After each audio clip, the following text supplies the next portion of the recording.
ক্ষমতার মোহ নয়, বরং মানুষের মুক্তির আকুতি যাকে তাড়িয়ে বেরিয়েছে রাজপথ থেকে রাজপথে।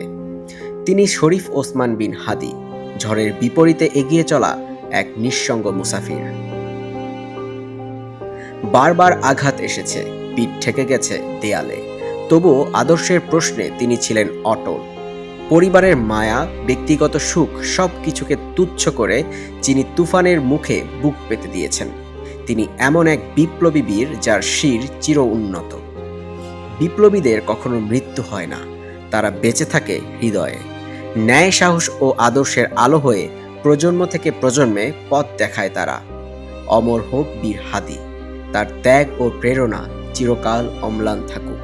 জুলাই অভ্যুত্থানের অন্যতম যোদ্ধা ও ভারতীয় আধিপত্যবাদের বিরুদ্ধে বলিষ্ঠ কণ্ঠস্বর শরীফ ওসমান বিন হাদীর অকাল মৃত্যুতে আমরা গভীরভাবে শোকাহত।